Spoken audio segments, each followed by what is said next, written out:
be discussing some examples of normed vector spaces, and basically we'll be looking at the classical ones, the ones that will be used throughout the course, any course on functional analysis. If there are some special cases where you are given a vector space and a new norm that will not be discussed in this web note, then of course whenever it's given it will be discussed and proved right there. So, but the general ones, the ones that people are used to and developed over the years, is just a vector space. So this is how it goes. You have a vector space,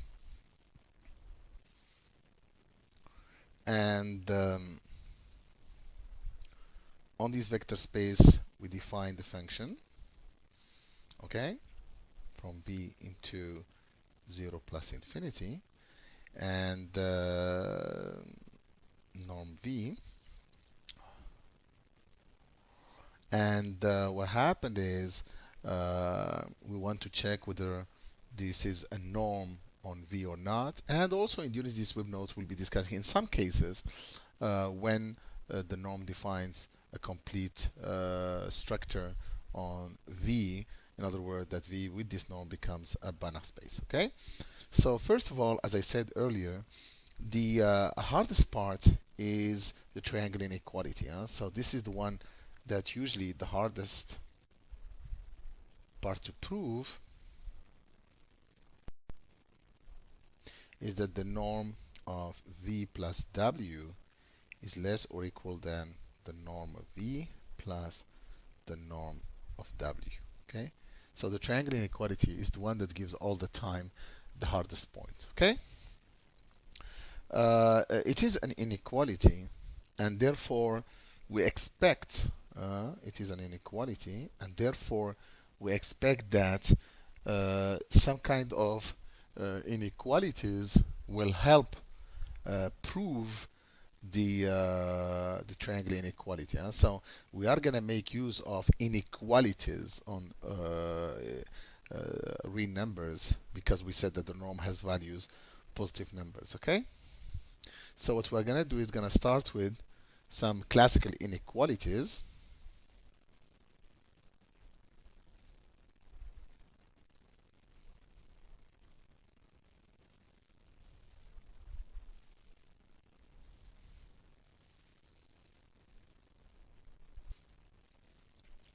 So so of course these inequalities will be, as we said, on the set of positive numbers.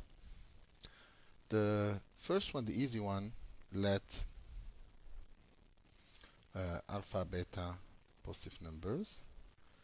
Then we have alpha times beta less 2 alpha beta is less than alpha squared plus beta squared. And this is coming from the fact that alpha minus beta squared is positive or equal to 0. From this, we can get square root of alpha square root of beta less than alpha over 2 plus beta over 2. And to generalize this more, let p greater than 1, okay, and define the conjugate of p, the conjugate number of p, to be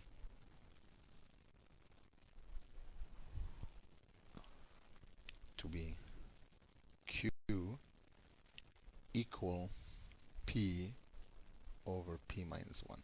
Okay, it's easy to check that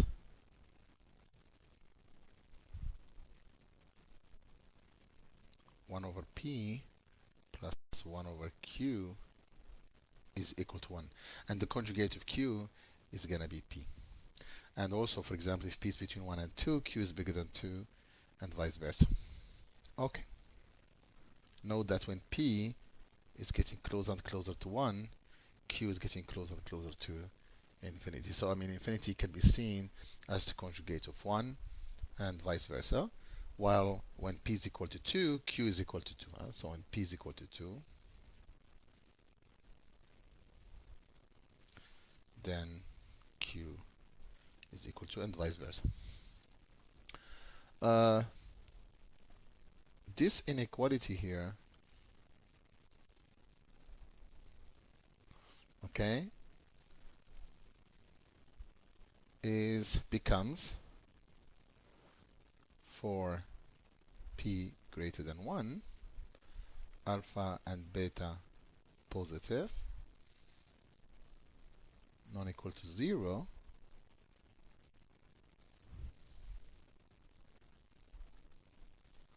alpha to the power 1 over p, beta to the power 1 over q is less or equal than alpha over p plus beta over q. Keep in mind that if either one, alpha or beta, is equal to 0, then the inequality is true. So in fact, it's true for alpha and beta positive or equal to 0.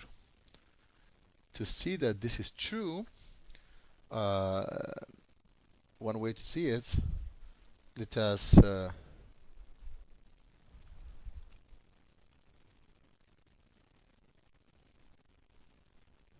replace q. So we need to prove, in fact, so assume first that both of them are not equal to 0. Okay? And then what do we have? We have alpha to the power 1 over q, beta 1 minus 1 over p. This will equal that alpha over p plus beta 1 minus 1 over p. Because 1 over p plus 1 over q is equal to 1. So now, this of course will give us alpha over beta to the power 1 over p beta less than alpha over p plus beta 1 minus 1 over p. Now I divide by beta from both sides. I will get alpha over beta to the power p 1 over p less or equal 1 over p alpha over beta plus 1 minus 1 over p. So alpha over beta to the power 1 over p minus 1 less than 1 over p alpha over beta. And similarly, we could have also done the same calculations for alpha, and we'll find beta over alpha to the power 1 over q minus 1 less than 1 over q. Oh, I forgot here. I have 1 minus p over beta over alpha minus 1 over q. So these two, okay, are equivalent. So here, clearly, if alpha is equal to beta, then the inequality is obvious. And because, of course, p is bigger than 1 as well as q, so the inequality will be if alpha is equal to beta, these inequalities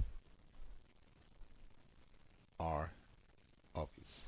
Okay, so let us assume, as I said, we need just to prove one of them, that alpha is greater than beta. Okay, so in this case, okay, set t equal alpha over beta and consider the function, consider f of t to be 1 over t to the power 1 over p, t to the power minus 1 minus 1 over p t minus 1. Okay, and using the derivative and the fact that t is greater than 1, okay, we see that f prime of t is negative, and since f of 1 is equal to 0 and f is continuous, we get f of t less or equal than 0 for all t greater than 1. which implies the desired inequality. So the inequality that we have is true. So for any p greater than 1, for any alpha beta positive or equal to 0, we have alpha to the power 1 over p, beta to the power 1 over q is less than alpha over p plus beta over q. And this is where q is the conjugate of p. Of course, if p and q are both equal to 2, then we get the inequality we gave above. Okay? From this inequality, okay, one can get the same like what we did for the squares, okay, and we have also alpha beta less than alpha to the power p over p, beta to the power q over q. So both inequalities are true. Now, let us extend this to more than two numbers. Let x1, xn not all 0, and y1, yn not all 0. Set A to be sigma absolute value of xi to the power p to the power 1 over p, I from 1 to n, and b sigma of yi to the power p to the power 1 over p, I from 1 to n. Clearly, both of these numbers are positive not equal to 0 because we said that all the numbers xi's are not all equal to 0 as well as the numbers yi's are not all equal to 0. Now, set alpha I equal absolute value of xi over a and beta I equal absolute value of yi over b. Okay? So we have sigma of alpha I beta I from 1 to n, and now we use the inequality we just showed. This is less or equal sigma of alpha I power p over p plus beta I power q over q, I from 1 to n. Okay, so now we go back to xi's and yi's. We get sigma absolute value of xi yi over a b less or equal sigma of xi power p over p a to the power p plus yi power q over q b to the power q, I from 1 to n. Okay? Now, using the fact that sigma of xi to the power p is a to the power p, and sigma of absolute value of I to the power q equal b to the power q, okay, we get sigma of xi yi over ab, I from 1 to n is less or equal 1 over p plus 1 over q equal to 1 since p and q are conjugate. So in this case, we end up having sigma of xi yi is less or equal than a times b, I from 1 to n. This is known as the Holder inequality.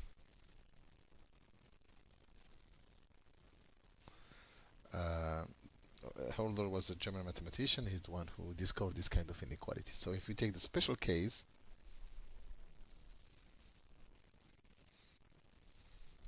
P equal 2, then Q is equal to 2, and then we get sigma of xi yi is less than sigma of xi squared 1 over 2 sigma of yi squared 1 over 2 I from 1 to n, I from 1 to n, I from 1 to n.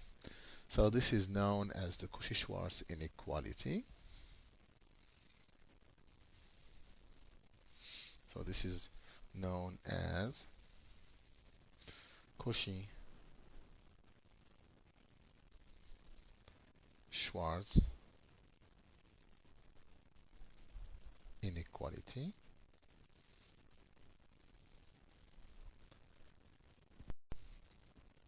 Which, by the way, also can be obtained by using the inner product or Hilbert Euclidean structure of Rn. If you take Rn and you do the Euclidean properties, which we'll see when we discuss the web note on inner product spaces or inner spaces or Hilbert spaces, you will see that we can also obtain this Cauchy-Schwarz inequality from a different way.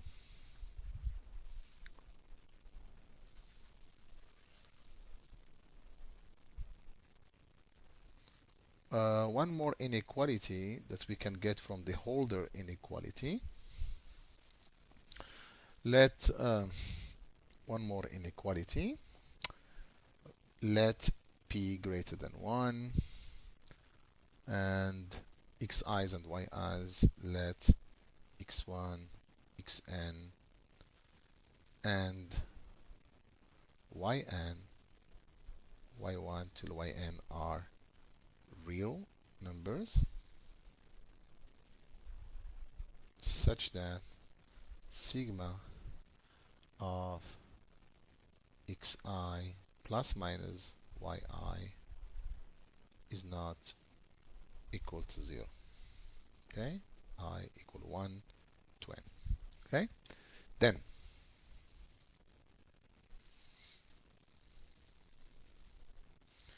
so we have sigma of xi plus minus yi to the power p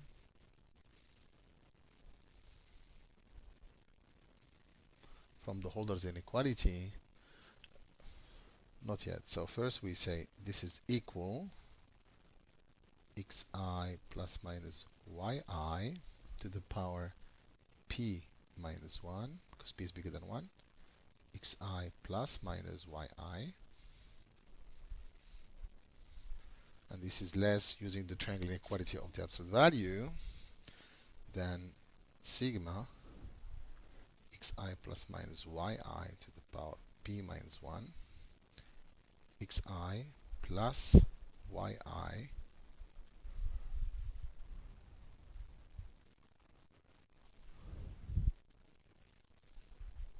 okay, and this is equal sigma xi plus minus yi to the power p minus 1 xi plus sigma xi plus minus yi absolute value of yi. This is I from 1 to n, I from 1 to n. So now we use the Holder's inequality, Holder, so we will call on Holder inequality. We get that sigma of xi plus minus yi to the power p is less or equal sigma xi to the power p to the power 1 over p sigma of xi plus minus yi p minus 1 q to the power 1 over q plus sigma yi to the power p 1 over p, and then sigma same xi plus minus yi to the power p minus 1 q 1 over q I from 1 to n. Okay, since q is the conjugate of p, then p minus 1 times q is equal to p. So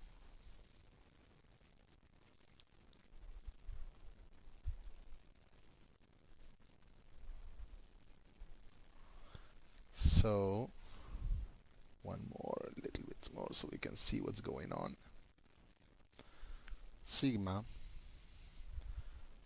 xi plus minus yi to the power p from 1 to n is less or equal, and then we have sigma xi to the power p to the power 1 over p plus sigma yi to the power p to the power 1 over p time sigma xi plus minus yi to the power p to the power 1 over q.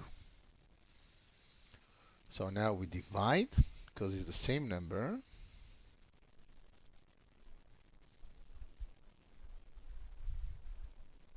So we see here this number is the same as this one, so we divide and we get sigma of xi plus minus yi to the power p to the power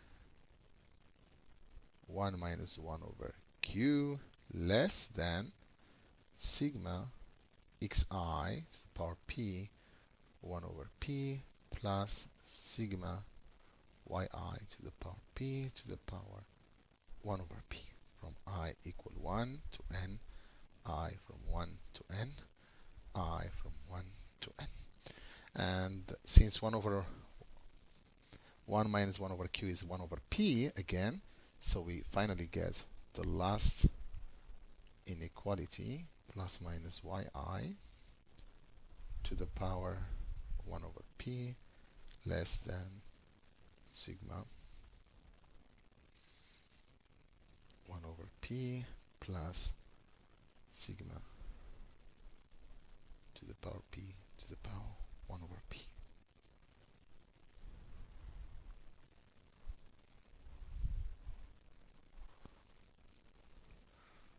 This is known as,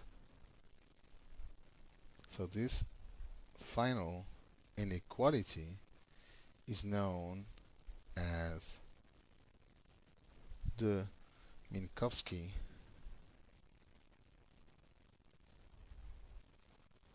inequality.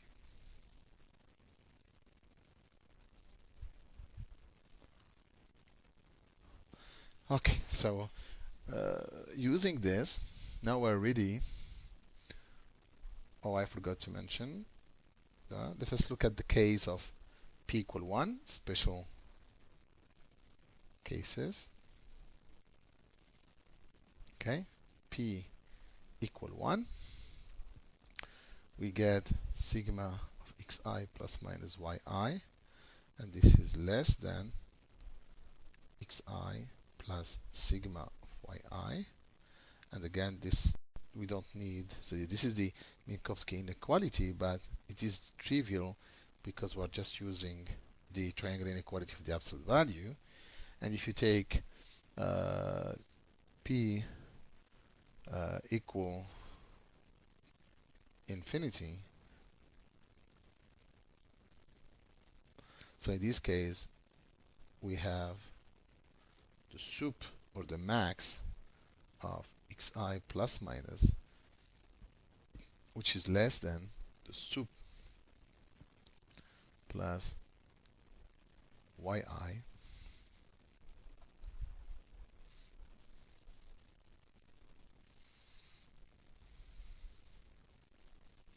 So these are all inequalities that are trivial in the case of p equal 1, p equal infinity.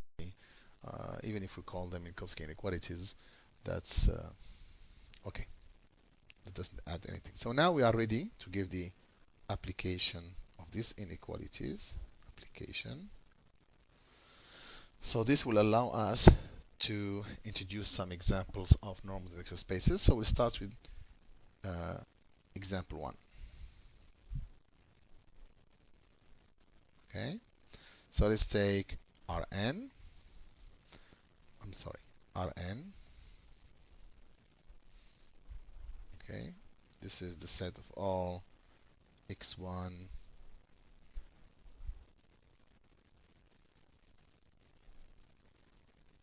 So it's easy to see that Rn is a vector space.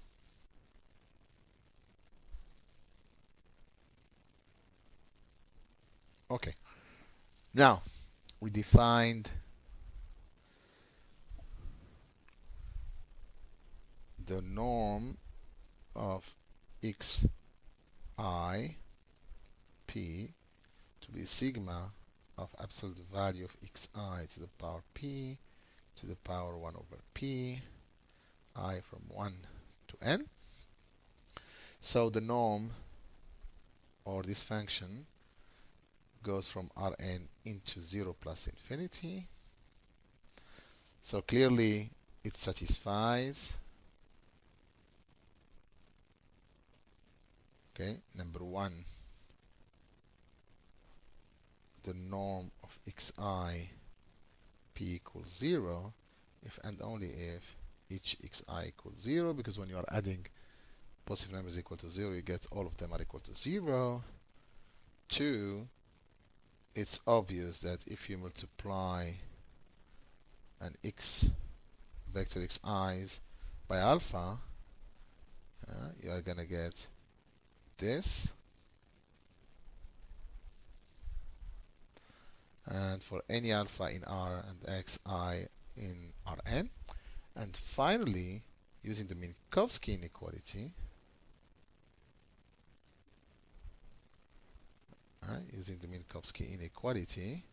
we get that xi plus yi is less than the norm of the xi plus the norm of the yi's.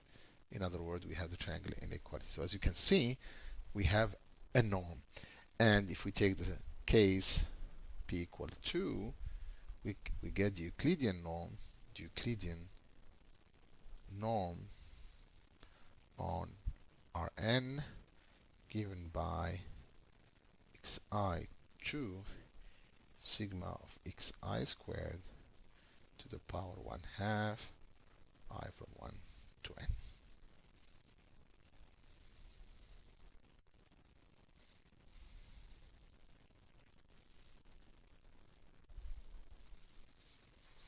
Example number 2.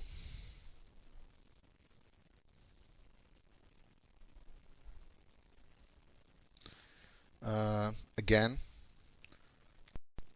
set Rn with the norm of xi 1 equals sigma absolute value of xi. Then we get again a norm, satisfies all the properties. So this one is a norm on Rn. And example 3, when we take again set Rn with the norm of xi infinity equal the sup or the max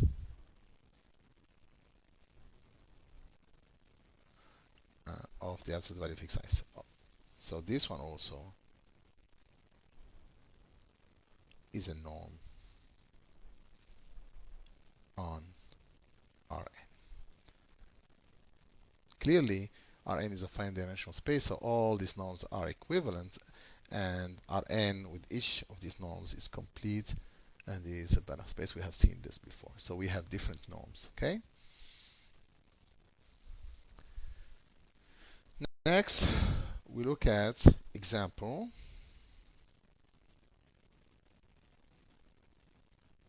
4. We look at now an example of an infinite dimensional vector space, okay? So let us take the space X, which is sequences xn in R, such that sigma of xn to the power p is finite. So keep in mind, now we're dealing with series. So we're looking at sequences xn such that their p powers, so of course we are assuming that p is bigger than 1, p bigger than 1, okay? And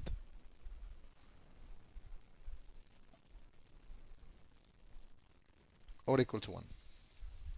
So we consider this series, and we define, so it's easy to see that using Minkowski inequality, the Minkowski inequality,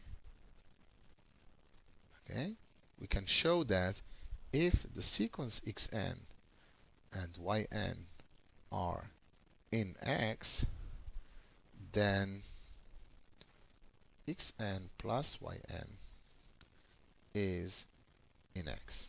Okay, so, and this allows, okay, so now we can define, so X has a vector structure, vector space structure,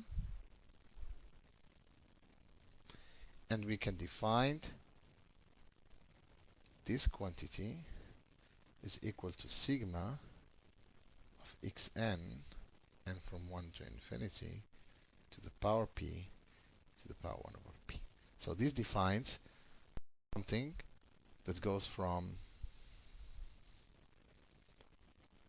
x into 0 plus infinity. And again, this is well defined because this is how we define the space X. So this is a finite number, positive number, and we have this function. And what's interesting is that it's easy to check, okay, to check that number 1, the norm of xn p equals 0 if and only if xn equals 0 for all n. 2, if you multiply by a number alpha, you can get the alpha out, norm of the xn's. And the Minkowski inequality shows that we have, so 3, so this is Minkowski's inequality. It will imply that xn plus yn p is less than norm of xn p plus the p norm of yn. So we have the triangle inequality, and then x becomes x with the norm p becomes a normed vector space. Okay, the classical notation for this space is little lp. Okay, so we will drop the norm and we will drop the notation capital X, and we will just consider LP. So little lp is the space of all sequences such that their pth power, series pth power, are convergent. Okay, so for once, let us prove that in fact LP is a Banach space.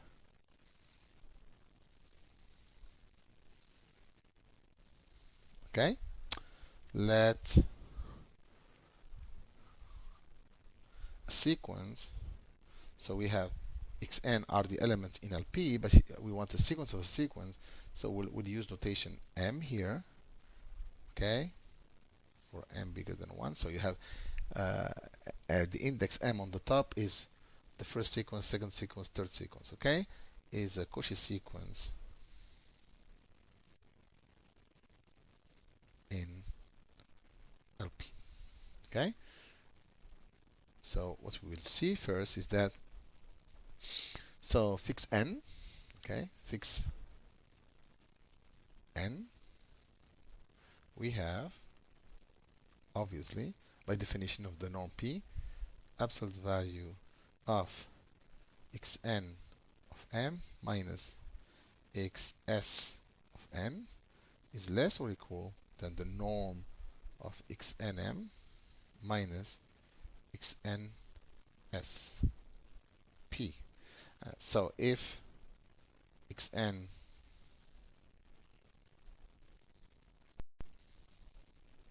is Cauchy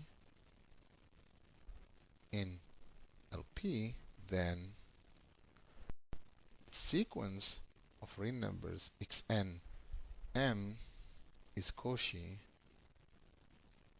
in R for any n.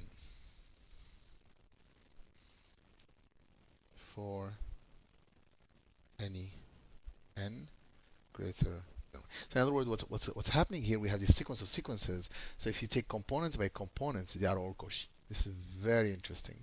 It's what we call, later on we'll see it, what we call pointwise convergence. Okay, so we have components by components are all Cauchy sequences in R. Okay, so since R is complete, so limit of xn of m when m goes to infinity exists in R. Okay? Well, consider the sequence xn. Okay, we need to prove that. Let us prove that xn in fact belongs to little lp. Okay? And afterward we'll show that the xn converges to this element. Okay? So, using the following inequality here, okay, and the fact that the xn is Cauchy, let epsilon be positive. Uh, let me show in a different way. I mean, I could have gotten it through the definition of Cauchy, but let's do it differently.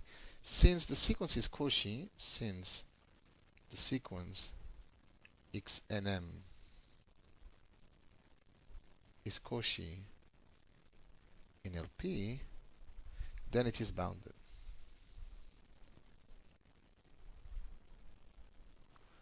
Let m be positive such that the norm of xnm p is less than m for all m greater than 1. Okay? So sigma of xn m to the power p is less than m to the power p for all m greater than 1, and this is from n equal 1 to infinity. Okay? So fix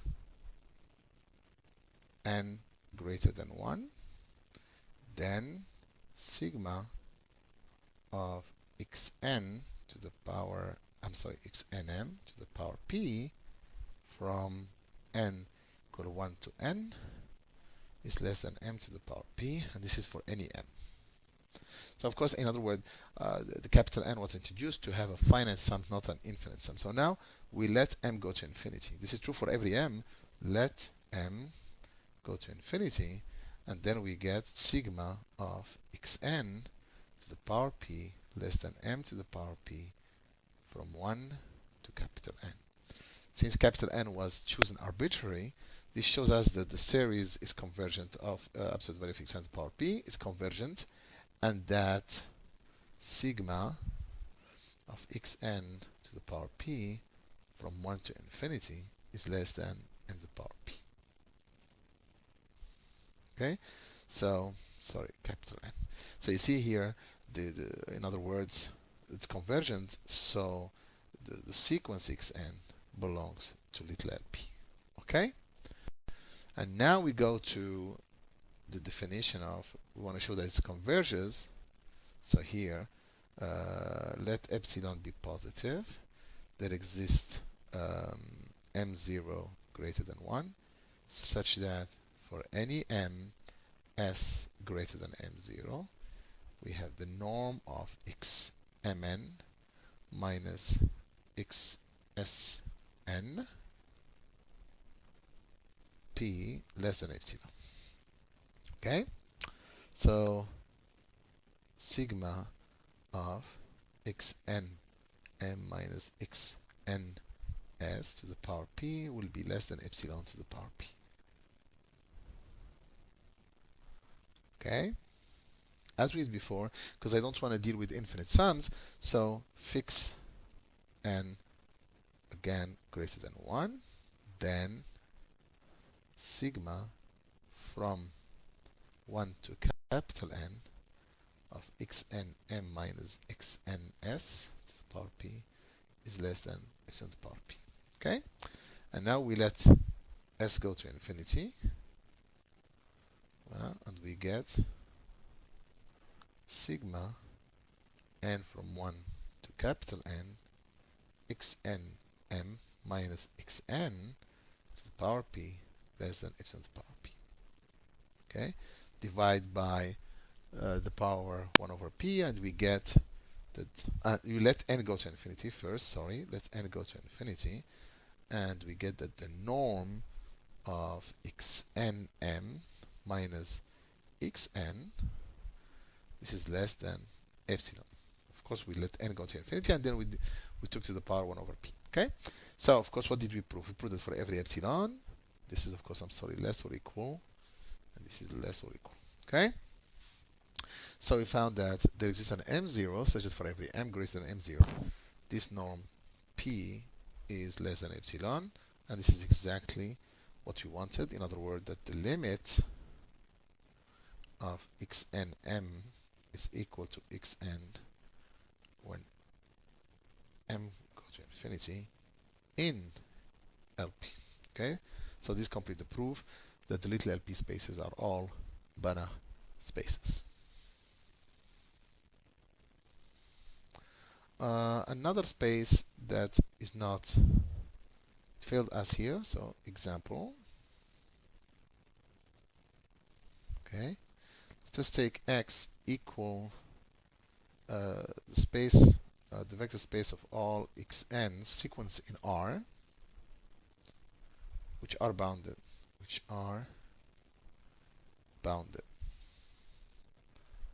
In other words, sup absolute value of xn's is finite. Okay, so it's very easy to check that X is a vector space. X is a vector space, and we can define this positive function sup of xn's for n, and this function defines a norm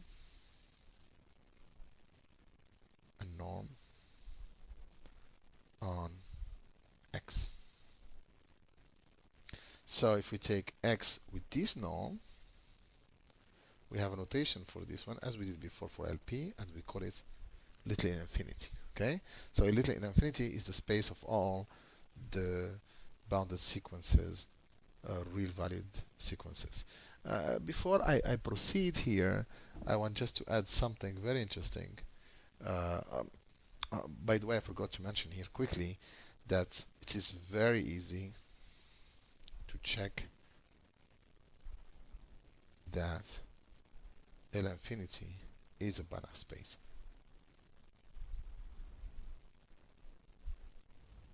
So same idea here. You go by the components and then you go back and forth, as we did in the previous example. You follow it step by step, and you will find that little infinity is a Banach space. People will believe that we have little LPs, P from 1 to infinity, and little infinity all enjoy somehow similar properties. And the truth of the matter is that an infinity is not does not have the same structure or same properties as little LPs. For example, we can easily show that little LPs are all separable, separable normed spaces. So you can find the countable dense subset in the entire space, while little infinity is not separable. Okay, the density of little infinity is big, so you cannot find the countable dense subset in little infinity. Another example of spaces, classical spaces, is the space, so we get X is the space of all sequences in R such that limit of xn equals 0. Okay? So if a sequence converges to anything, it's a convergent sequence, real sequence, it is bounded, and therefore we can define, so we can see first of all that X is a vector space, okay, is a vector space, because if you add two sequences which converge to 0 there, we obtain a new sequence which converges to 0, and if you multiply by a number, you get a sequence which converges to 0. So it is a vector space. And in this case, what we take, okay, we take again the sup of absolute value of xn because they are bounded, and this will define defines a norm on X. Okay, this space with this norm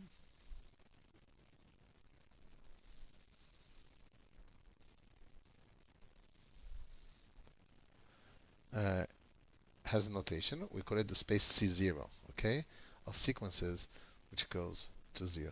And it's quite easy to show that C0 is a Banach space, like the case of little infinity.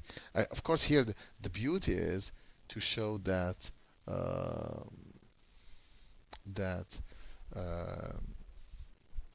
Cauchy limit is not just bounded, which is the case the L infinity, but that it goes to the. Let me try, just for the sake of being complete, show that's the case here. Okay, so let again x and m be a Cauchy sequence in C0. As we did before, we will show that for any n, the component-wise, the sequence of x, m, n is a Cauchy sequence in R, is a Cauchy sequence in R. So the limit of x and m exists when m goes to infinity in R, where we used completeness of the real line. Okay? So now what we are going to do is first, okay, xn, let us show that xn belongs to C0. And this is the most crucial part. The other part follows exactly the same as we did before, whether in little infinity or not. This is the crucial part of the proof, is to show that this pointwise limit of all these sequences in fact belongs to C0. In other words, that the limit of the xn is equal to 0. Okay? So we have let epsilon be positive. We know that there exists m0 greater than 1, such that for every ms greater than m0, we have the norm of xn m minus xn s infinity is less than epsilon. Okay? So of course, in particular, for any n, okay, we have absolute value of xn m, xn s less than epsilon, because this is less than the soup. And if we let n go to infinity, we get, if we let s go to infinity, we get absolute value of xn m minus xn less than epsilon. And this is true for any n. Okay. Next, we let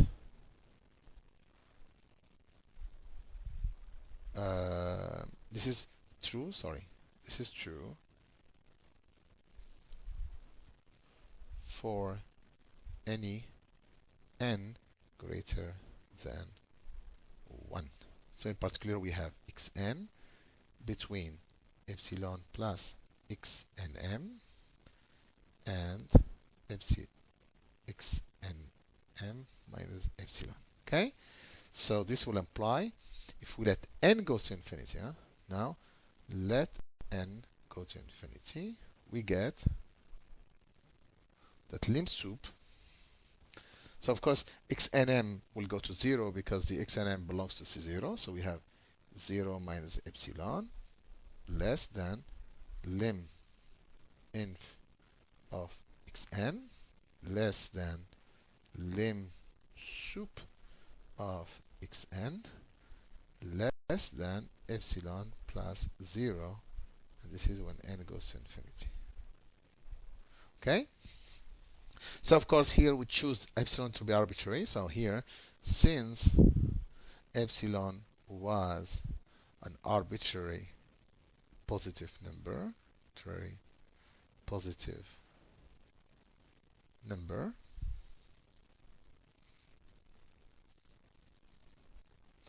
then we get limit inf of xn equal limit sup of xn equal to 0. In other words, we have limit of xn exists and is equal to 0, or that the sequence xn belongs to C0. And again, if you go back a little bit and we play with this inequality here,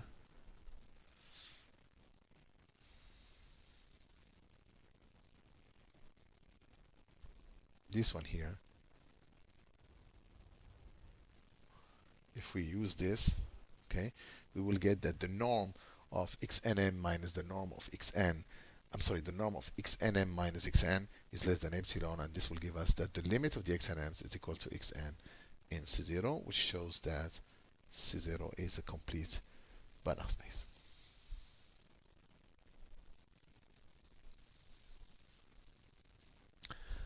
Let me finish these examples, okay, by an example of a normed vector space, which is not a complete example. Okay, let x be continuous functions on 0, 2. Okay, so obviously the sum of two continuous functions is continuous, and the multiplication by number stays continuous. So x is a vector space.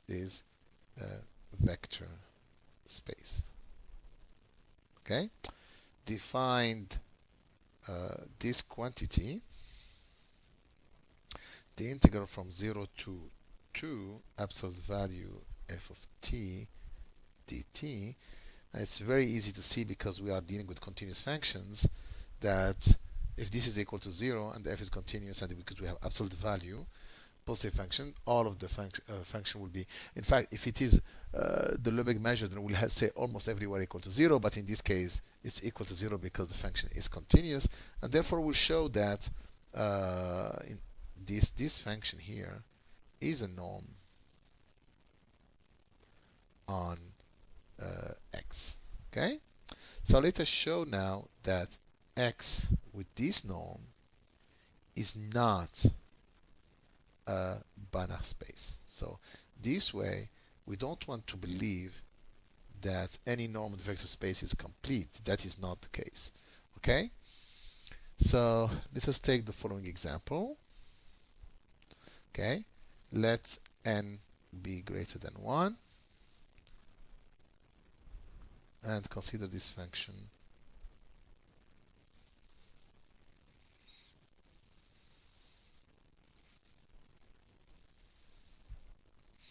So we go from 1 to 2 is equal to 1. Okay, and then from minus 0 to minus 1 minus 1 over n is 0. And let us take different colors just for the sake of.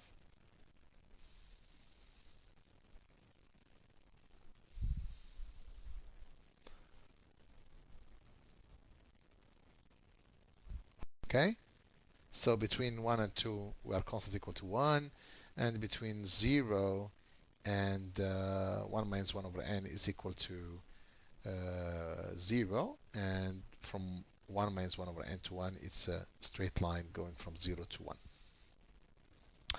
So here, if you take fn minus fm with n different from m, so what happened? So this function, in fact, between 0 and 1 minus 1 over n, in other words, here, keep in mind that 1 minus 1 over 1 over n is increasing. So if I take n greater than m, so this function is 0 between 0 and 1 minus 1 over m. And between 1 and 2, both of them are equal to 1, therefore it's 0.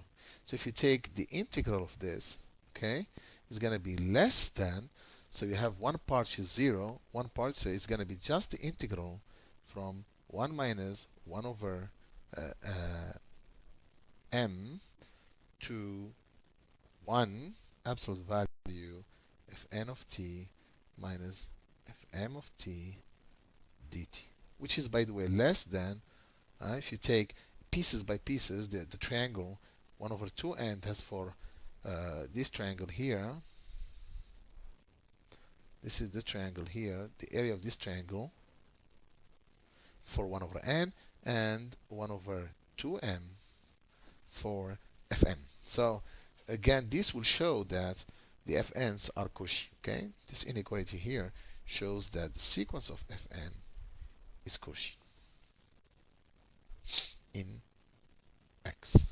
Okay, let us now prove that in fact fn does not converge to anything in x. Okay, assume that fn converges to f in x, to some element x.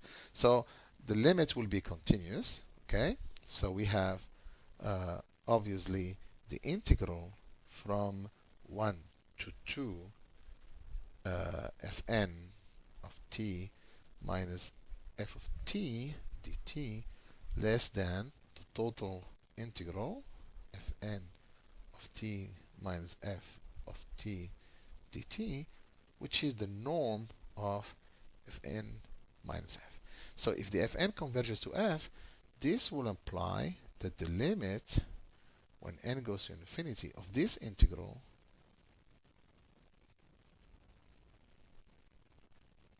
is equal to 0. But between 1 and 2, all of the functions of n are equal to 0, and therefore what we got is this dt equal to 0. Since f is continuous, because we're assuming we are in the continuous functions on 0, 2, this will imply that f of t is, I'm sorry, not 0. I'm sorry. Let me make a little correction here. The fn's of t are all equal to 1. So this is 1 minus, and this will tell us that f of t is equal to 1 for t between 1 and 2. Okay? Now, if we go to let alpha less than 1, and n large enough to have alpha less than 1 minus 1 over n, then the integral from 0 to alpha fn of t minus f of t dt is equal. The integral from 0 to alpha 0 minus f of t dt equal the integral from 0 to alpha f of t dt. But this one is less than 0 to 2 fn of t minus f of t, which is again the norm of fn minus f. So when n goes to infinity, this tells us that the integral from 0 to alpha f of t dt is equal to 0, which implies that f of t is equal to 0 for t less or equal than alpha, for any alpha less than 1. So of course, if f is continuous, okay, and so we have f of t equal to 1 if t is greater or equal than 1, this will tell us that the limit of f of t when t goes to 1 minus equal to 0 because of this, okay, and obviously limit of f of t when t goes to 1 plus from the right equal to 1 because of this, okay. So this tells us what?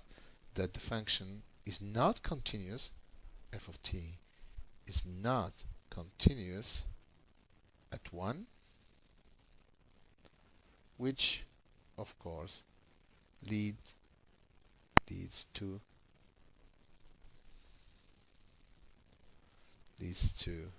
a contradiction.